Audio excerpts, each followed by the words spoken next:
Hi, today we're making héyèbāo. We're calling these steamed folded Chinese buns, just to differentiate them from mántou, which is another kind of steamed bun. Here we're looking for a soft and a little bit chewy texture so that it stands up to the fillings we put inside later. In this case, we're filling it with egg fuyang.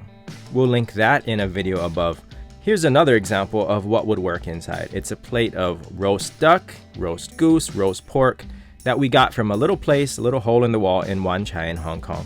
Another perfect filling would be 红烧肉, a braised pork belly. But that's for another video. Any and all of the above would be a perfect match for these héyèbāo. To make this héyèbāo, here are the ingredients for the dough. Combine them all together and you will knead it for just a little bit. It doesn't take long, just a couple minutes, so it wasn't worth pulling out the stand mixer.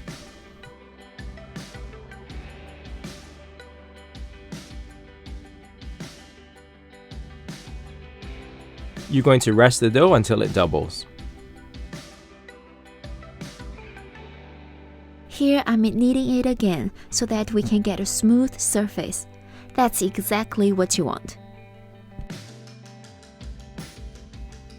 Next, roll the dough out into a long tube. Start from the center and just roll outwards. The reason we're doing this is to make it easier to divide the dough into equal pieces here in this step. This amount of dough should make 10 buns. Next, foam rounds. You've seen this technique in our other videos too. Rolling it like this adds a little bit of tension to the outside of the dough.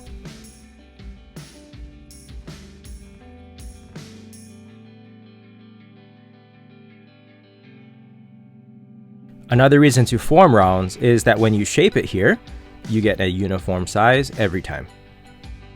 With a rolling pin, roll the rounds into ovals about 4.5 inches long. Then, fold it in half. Here you can use either a dusting of flour like we did, or a brush of oil to keep the two halves from sticking together when it steams. The step here I'm using tongs is mostly just for looks, but it does leave these buns looking a little bit like a leaf, which is cute, why not? Rest the dough again here for a little while until they double in size. Now for steaming. If you have a bamboo steamer here, use it. We don't have one anymore. If you don't either, don't let that stop you. We improvised using a regular steaming pot by punching little holes in some parchment paper to prevent the buns from sticking. It should take about 10 minutes, and when you're done, you have plump, very soft héyèbāo that you can stuff full with your favorite Chinese dishes. If you like this video, give us a thumbs up. And for those of you who have subscribed, thank you so much. We really appreciate it. That's it for today. Until next time, we're signing off.